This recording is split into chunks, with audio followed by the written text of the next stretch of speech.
estamos ao vivo, chegando aqui pela Mulheres em Evidência FM. Quinta-feira, é isso aí, 19h30, gente. 19h30 até as 20h. Aquela conversa gostosa, sempre para a gente levar um pouquinho mais de construção de conhecimento, de ideias, de possibilidades, reflexões. A gente está por aqui. Minhas convidadas já estão chegando por aí, é o nosso Cleusa Secato convido sim, com todo carinho, amor e atenção. E eu tô colocando aqui de fundo, até que o pessoal chega aí, tudo certinho, né?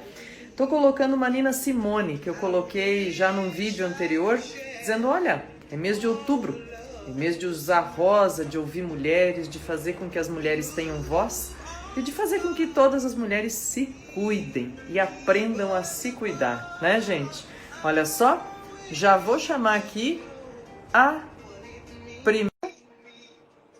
Vamos lá. Aceitando aqui. Opa! Aí! Olá! Olha que legal! Oi, Isis, seja bem-vinda, querida. Que bom que você está aqui. Obrigada, Cleusa. Obrigada pelo convite. É uma alegria estar aqui com vocês. É uma alegria mesmo a gente poder dividir. Eu disse, olha, fazia questão que nessa primeira quinta-feira de outubro, né, a gente conseguisse falar de Outubro Rosa, né, falar das mulheres, da saúde da mulher e falar também, principalmente, dessa abrangência toda que não é só saúde feminina, mas é saúde da família, né, Isis? Isso. Então, eu sei que a Isis tem especialidade, aí eu já vou pedir que você se apresente, conte pra gente tudo isso, tá? E assim, que o faça estando em casa, né? A casa é sua, a casa é nossa, como diz a Raquel, da Mulheres em Evidência FM, ela diz a casa de todo mundo está sempre aberta, né? Só vou ver aqui, Mari, será que você vai fazer a solicitação? Consegue aí? Que aí eu já consigo te adicionar também, ficamos compartilhando a tela nós três. Eu já vou contando, Isis, que é uma novidade muito legal que você que trouxe e disse assim, olha, a entrada, né, ao vivo, aí tendo alguém que faça essa tradução em Libras, é uma marca registrada. Falei, então vamos embora, que isso é ótimo, né? Que legal. Fiquei feliz que deu certo, que já semana passada você teve essa experiência, né? Olha lá, que legal, Olá. que bom. Tá aí. Bom, Olá! oi, Mari, que bom, seja bem-vinda, querida. Então, olha só, eu vou dizer o seguinte, a gente está aqui hoje com a Isis, Isis Del Corso, vai ficar aí registradinho, é @delcorsoisis. Ela é médica de família e também vai trazer para a gente aí essas questões relacionadas à responsabilidade com a saúde feminina, né? Que é aquela coisa mais ou menos assim, né? Quando a saúde da mulher está bem cuidada, também a saúde da família vai bem, né? E o pessoal tá dando oi aí, gente, se quiserem mandar perguntas, né? Tudo isso, pode mandar coraçõezinhos aí, a gente fica feliz. A Mariana Martins, que está aqui no outro ladinho da tela, bem-vinda, Mariana, que vai fazer a tradução para Libras para a gente, né? Então, assim, Isis, fica à vontade, se apresenta, fala da tua formação. Vou querer que a Mari também se apresente e em seguida a gente segue. A gente vai para a conversa. Vamos lá. Tá certo. Bom, eu sou a Isis, eu tenho 36 anos, eu sou aqui de Curitiba, né? Sou médica de família e comunidade. Sou formada pela PUC aqui do Paraná e fiz a minha residência aqui pelo Hospital da Cruz Vermelha. A medicina de família tem muito a ver comigo, que é o gostar de cuidar das pessoas, né? Que é muito mais do que diagnosticar doenças ou tratar doenças. É uma especialidade que focada nas pessoas, né? Diferente da medicina tradicional, ela é centrada no paciente, na pessoa, na família, né? Que busca e não nas doenças, órgãos ou sistemas isolados, assim. Então, por isso que eu fico muito feliz de poder falar do Outubro Rosa, porque a mulher também é muito mais do que o câncer de mama, né? Então, claro que a gente vai falar aqui sobre os riscos dessa doença, que é muito importante, mas muitos até dos fatores que a gente pode prevenir. A gente atua muito na medicina de família, não só com o tratamento de doenças, mas com a promoção de saúde, com a prevenção de doença, com a promoção da atividade física, de um estilo de vida saudável, a gente se preocupa muito com a experiência do paciente, com a saúde, com a doença e também com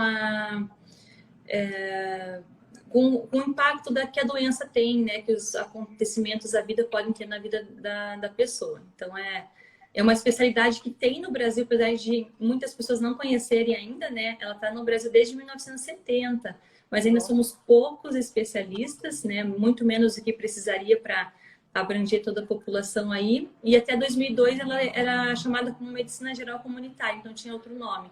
Mas é uma relativamente, né, antiga no país, mas muito bem estabelecida aí no mundo afora.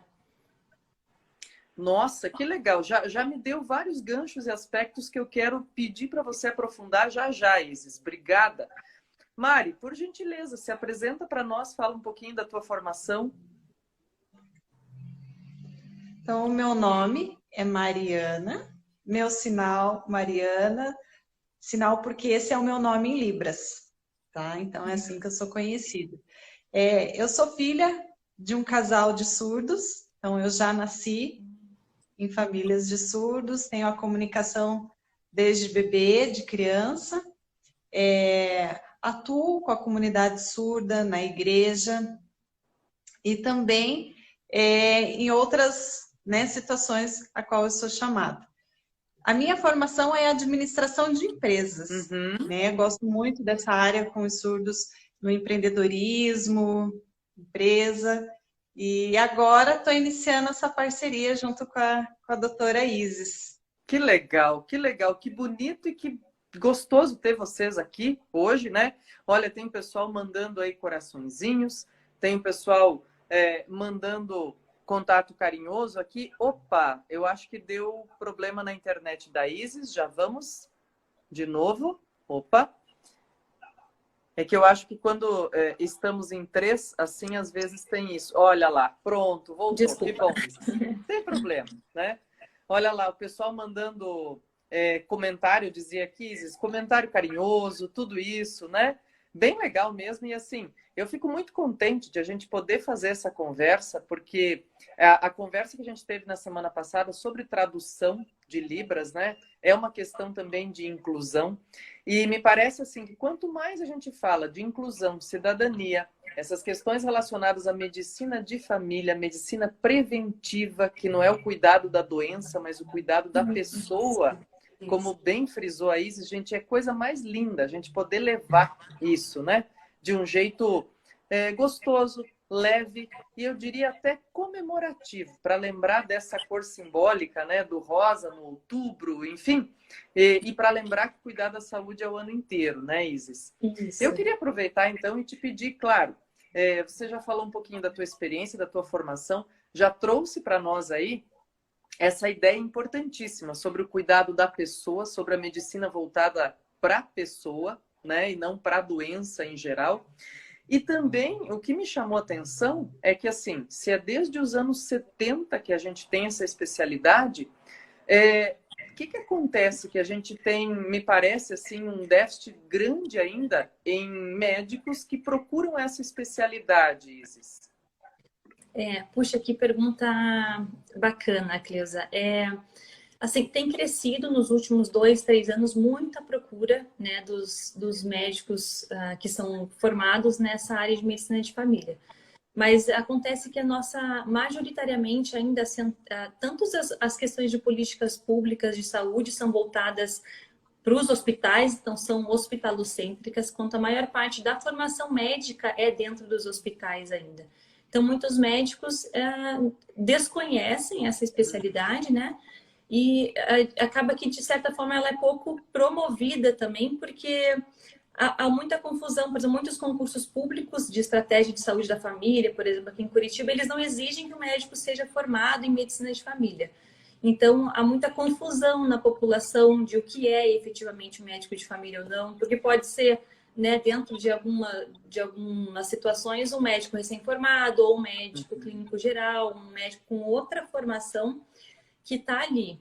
Então, mas ela tem crescido mais porque tem voltado, né? Na verdade, é muito mais saudável e muito mais econômico a gente prevenir doenças, né, do que só tratar as consequências e tratar as complicações ou internações. Então, devagarinho, esse olhar tem voltado né, sendo voltado mais para as unidades de saúde, mais para a atenção primária, que é a porta de entrada do paciente no sistema de saúde, né?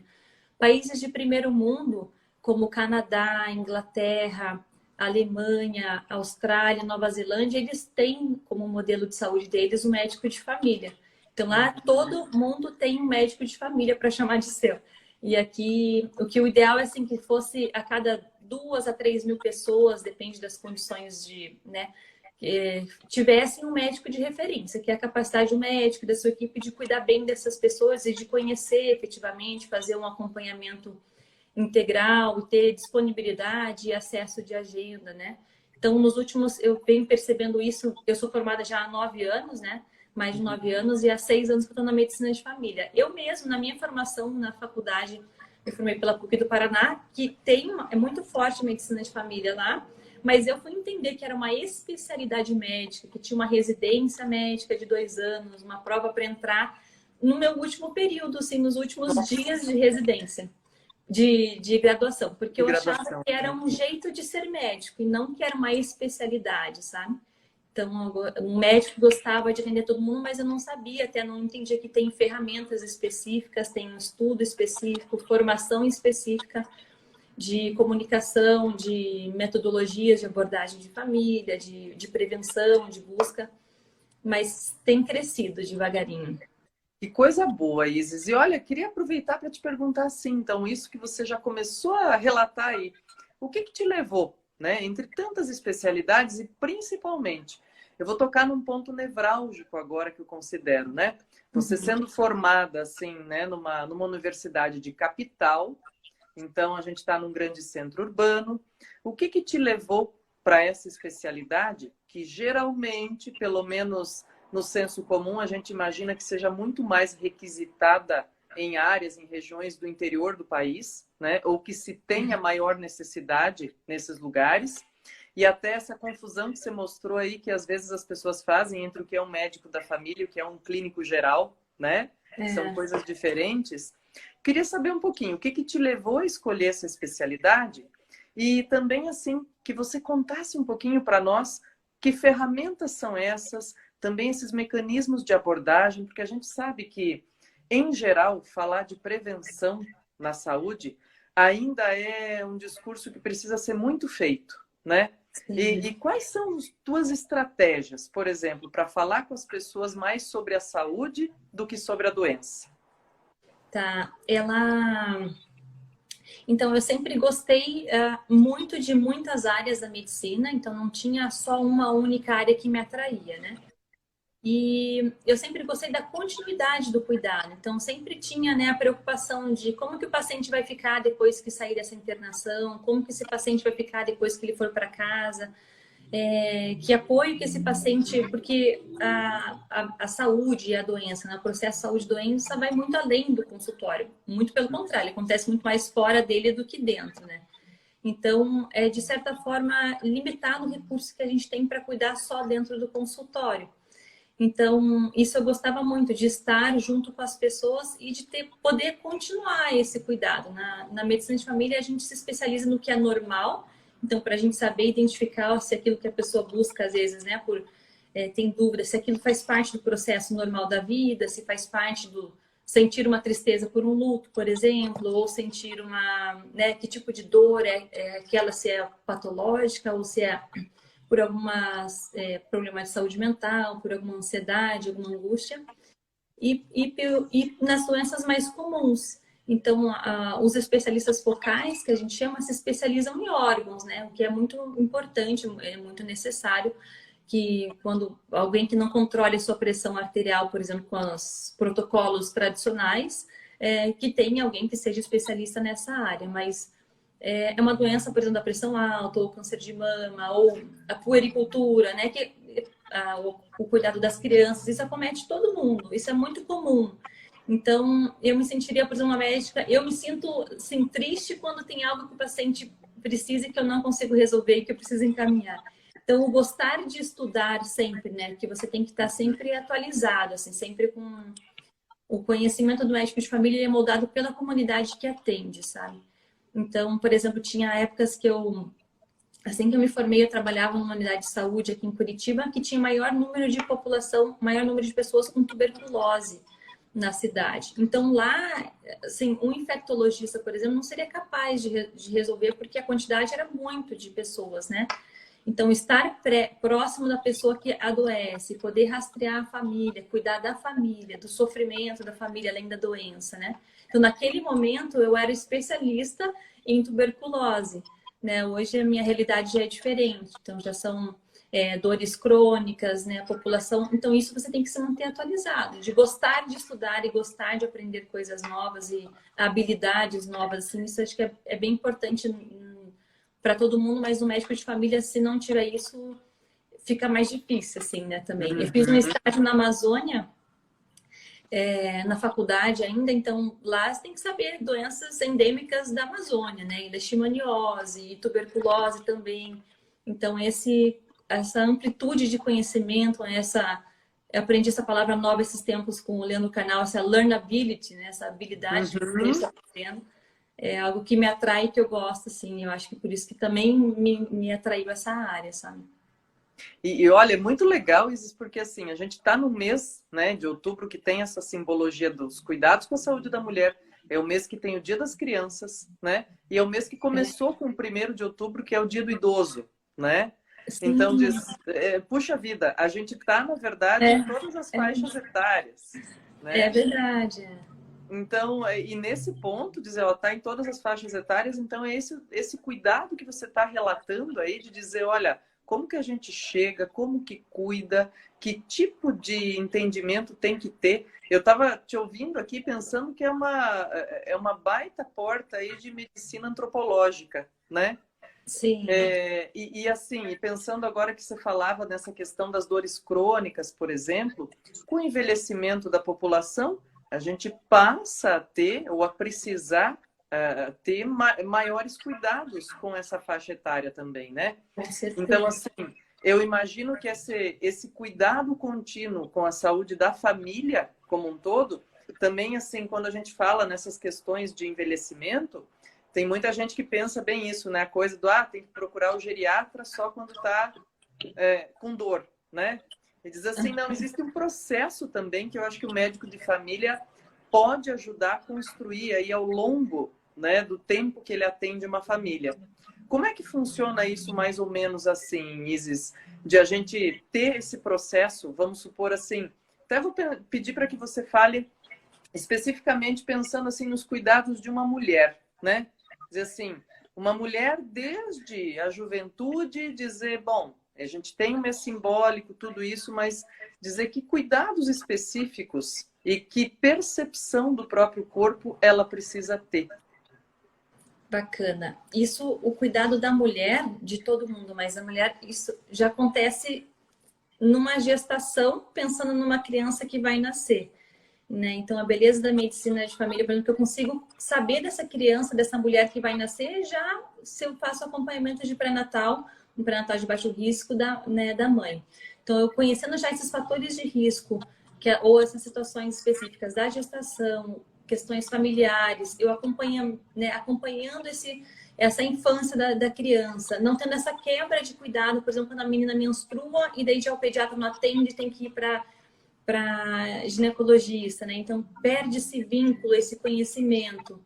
Então, a gente consegue fazer esse acompanhamento e essa abordagem, essa promoção. Então, espera aí, deixa eu te interromper um minutinho, Isis. Me conta mais sobre isso, porque eu acho que é uma curiosidade minha e de mais gente, né?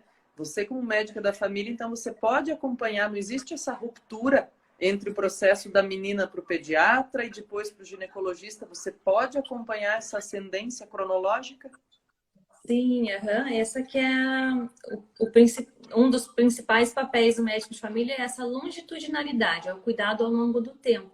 Porque a transição da menina à criança, por exemplo, para a menina à mulher, passar, né, é um processo fisiológico, não é uma doença ou algo diferente ou algo, né, errado que acontece no corpo dela, muito pelo contrário.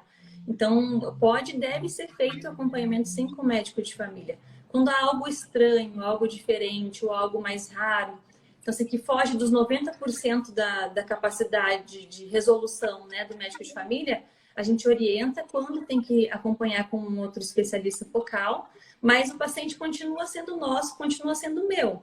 Então, esse a gente, né, ele continua sendo, então consulta com a ginecologista porque tem algum problema específico, ou com alguma dúvida específica, ou com o cardiologista porque tem alguma, né, uma hipertensão que não está sendo tratada, ou no caso de câncer de mama, que precisa ir para um oncologista cirúrgico para fazer, às vezes, uma retirada ou para fazer o tratamento, mas ela continua sendo minha paciente, então ela não se sente sozinha até nesse processo da vida, né? Então, ela sabe a quem recorrer, a gente faz essa coordenação de cuidados.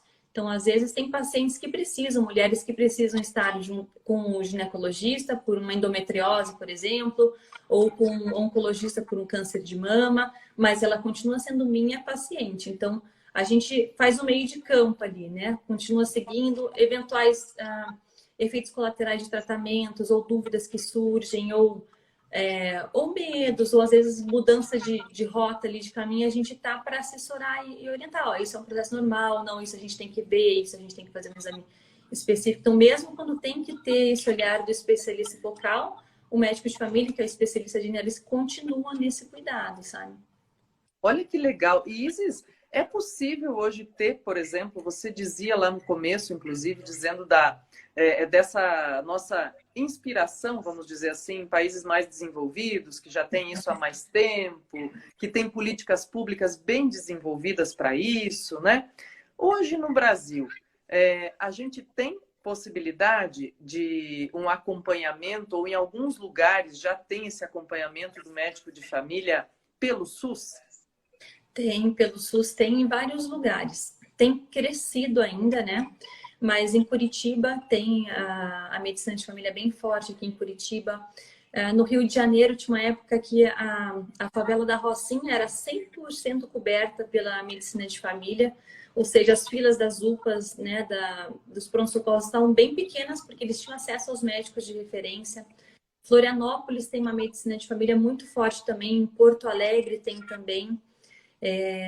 Tem grandes médicos de família em Brasília, então isso está crescendo e está se expandindo. Em Minas Gerais tem, não são todos ainda, mas tem crescido. À medida que a especialidade cresce, que os exemplos vão se multiplicando até entre as prefeituras, os exemplos de economia, de serviço, né? Inclusive, isso tem crescido na saúde suplementar também, nos convênios, e no particular tem crescido muito também a busca, né? Porque tinha uma época que a gente acreditava que tinha a época do médico de família lá de antigamente, que acompanhava, e depois a medicina foi se super especializando e segmentando o paciente, né? Uhum. Então, agora tem se descoberto essa vantagem, essa comodidade, essa segurança do médico de família novamente, sabe?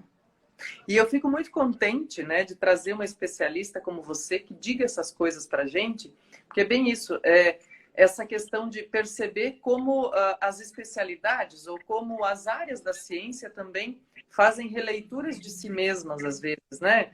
Dizer, ó, tinha esse médico generalista que acompanhava, mas daí depois super especializou e de repente se percebeu justamente, eu diria que é um processo de reumanização da medicina, de repente, né? Assim, de um jeito bem leigo, né? Dessa percepção assim.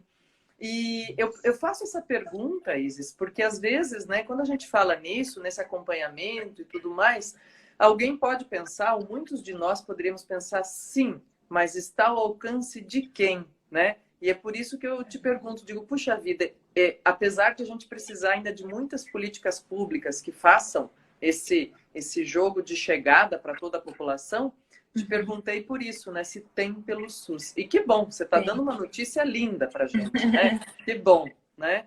E eu vou aproveitar, então, Isis, quero te perguntar também. Olha, a gente está falando aí da família, da mulher especialmente. Fala aquele recadinho importantíssimo, assim, sabe? Que eu acho muito importante quando a gente tem uma voz feminina, né? Dizendo essas coisas para a gente que é mulher. Sobre a saúde da mulher, especialmente, né, neste mês que a gente tem essa simbologia, mas dizer, escuta, vamos lá.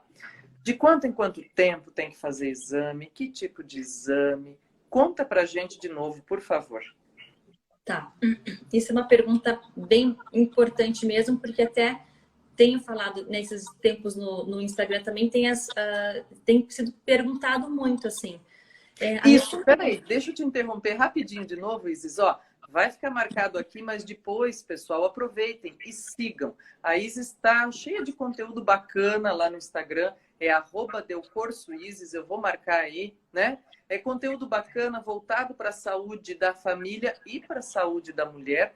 E, assim, de um jeito muito didático, é muito gostoso, muito leve de a gente ver, né? Desculpa, queria te interromper só para lembrar. Imagina, obrigada. Então, assim, quais são as principais mulheres? Em qual faixa etária, né? Todo mundo tem que fazer prevenção, esse rastreio, mamografia, esses exames. A recomendação mundial e da Organização Mundial da Saúde, e quais são as mulheres que mais se beneficiam, é principalmente as mulheres de 50 anos aos 74 anos, que é a faixa etária que o câncer de mama mais acomete, né? Que é o câncer que mais acomete as mulheres depois do câncer de pele não melanoma, e a faixa etária, e é o câncer que mais mata as mulheres também. Mas não na medicina, às vezes, menos é mais, né? Então, fora dessa faixa etária, quando a gente fala de rastreio, assim, é quando a pessoa não sente nada. Então, não tem nenhuma história de câncer na família, né? Câncer de mama, não tem nenhum sintoma. Então, quem que tem que fazer? Dos 50 a 74 anos, a cada 2 anos, o exame de mamografia, né, que seria o padrão ouro para a gente cuidar disso. Fora dessa faixa etária, a gente tem que individualizar, né? A maioria dos estudos internacionais, a Força-Tarefa Americana de Rastreio de Doenças, a canadense, orientam dos 40 aos 50 anos a gente individualizar o cuidado e orientar a mulher, né, de que há riscos e benefícios da mamografia nessa faixa etária. Né? Porque às vezes o risco, quais são os riscos, né? A gente pensa, mas o que vai? Vai me salvar de um. Quando a gente pensa em investigar um câncer, a gente acha que vai salvar todo mundo que a gente descobre que tem aquele câncer. Infelizmente, não é verdade, né? Então, tem faixas etárias que o benefício é muito maior, e outras faixas etárias que a gente tem que discutir, que é um risco de sobrediagnóstico, né, de a gente descobrir coisas que não iam se desenvolver, não iam afetar a vida da mulher de uma forma negativa, sobre tratamento, né, de biópsias necessárias, ou às vezes de cirurgias desnecessárias. Então, fora dessa faixa etária, dos 50 a 74 anos, é importante individualizar. Pode sim ser feito, né? Anualmente é importante que a mulher vá ao médico para conversar, para discutir esses assuntos e para ver qual é a necessidade naquele momento de fazer um exame ou não e qual seria, né, às vezes, o exame mais indicado. A gente fala muito que antigamente se orientava muito o autoexame da mama. Hoje, assim, cientificamente, ele não substitui a mamografia, né? Então, é importante que a mulher cuide e conheça o seu corpo, perceba alterações que aconteçam em textura de mama, em inversão de mamilo, em aparecimento de nodulações, mas esse autoexame, esse conhecimento, autoconhecimento do corpo não substitui o acompanhamento médico, porque mesmo quando tem indicação de um exame clínico, né, de fazer uma palpação das mamas para ver os nódulos que a gente consegue perceber, seja a mulher leiga, né, ou o médico, quando já tem um nódulo que a gente é palpável, em geral o câncer já está muito mais avançado. Então, por isso que é importante não ficar só, né, a gente não incentiva o autoexame com esse medo de que muitas mulheres não vão daí procurar, ainda mais agora na pandemia, né, fazer exames porque acham que estão de 100% cuidadas. Uhum. Mas perceber o corpo é muito importante, assim, para... Nossa, Isis, eu acho fundamental e obrigada pela aula linda que foi, né? E assim, veja, a gente vai conversando e aqui eu digo, é sempre a coisa pitadinha do tem, mas acabou, né? Porque a gente está chegando aí no fim da nossa meia hora. Mas eu quero te agradecer especialmente por essa aula linda, esse cuidado em dizer o que seja de fato, né? Saúde da família e saúde da mulher. E esse cuidado, Isis, na escolha de como comunicar também, né? O equilíbrio necessário entre, sim, saúde física, prevenção e saúde mental, né? Porque às vezes, como você disse, essa sobreposição, às vezes, esse super diagnóstico, né? De coisas que nem seriam desenvolvidas ou algo assim, pode gerar, inclusive, alguma ansiedade que não seria necessária. Certeza, né? Exatamente. Nossa, bom, Olha, eu quero, antes de tudo e mais nada, já para ir finalizando a nossa conversa, agradecer o pessoal que está aí, que nos acompanhou, dizer que essa conversa linda com essas duas mulheres ótimas essa noite aqui, com a Isis falando para a gente sobre medicina da família e medicina da mulher, com a Mari, que tem essa história maravilhosa aí desde o berço, né? Com educação de surdos ou com Libras também. Eu queria dizer que fica à disposição aqui, fica gravado aqui no IGTV, né, da Mulheres em Evidência FM, então todo mundo pode compartilhar. Fiz questão que nesta primeira quinta-feira de outubro, olha eu voltando para agosto, mas nessa primeira quinta-feira de outubro a gente conversasse sobre saúde da família e saúde da mulher, e que fosse com alguém que de fato tem esse cuidado, tem esse carinho, tem essas publicações super relevantes, né? E eu torço muito para que a gente tenha mais Isis fazendo isso, mais pessoas dispostas a isso, mesmo que se formem em grandes centros urbanos, né? A se dedicar à medicina da família. Isis, vou pedir que você, por gentileza, dê aí sua palavrinha, seu recadinho final, sua orientação. Fique à vontade. Eu quero agradecer muito o espaço, a oportunidade de estar aqui conversando sobre isso, né? Conversar sobre a saúde de uma forma geral me agrada demais. Fica com aquela sensação de que quero mais, então, porque o papo estava muito bom mesmo, e que a gente possa multiplicar conhecimento, né? Multiplicar aí conhecimento de qualidade e ter mais oportunidades para nos cuidar, nos ajudar e nos apoiar. Fico à disposição, né? Agradeço a participação de todo mundo, tanto aqui quanto lá no meu perfil. O que eu não respondi aqui, vou responder para todo mundo também. Então, agradeço a você também e a Mariana, que aceitou o meu convite de estar participando aí com a gente. Eu fico muito contente, vou convidar mais vezes, porque, né, é isso, eu digo, a pitadinha do tem, mas acabou. Né? Agradecer o pessoal que está aí também, que mandou coraçãozinho, que mandou abraço, que elogiou, que, né, é isso, acho que essa corrente de gratidão, quando se constrói conteúdo, quando se divulga coisa importante para a vida da gente, né, Isis, tem que ser comemorada mesmo, viu? E obrigada mesmo, Mari, brigadíssima também. Um abraço carinhoso para vocês. Fiquem bem. Uma ótima semana, gente. Vamos cuidar bem, todos nós, de todos nós, né? Eu agradeço. Quinta-feira que vem, 7h30 da noite, de novo, tem Cleusa Secato Convida aqui na Mulheres em Evidência FM. Agradeço demais. Isis, Mari, boa noite para vocês. Obrigada. Beijo. Tchau, tchau. Tchau, tchau.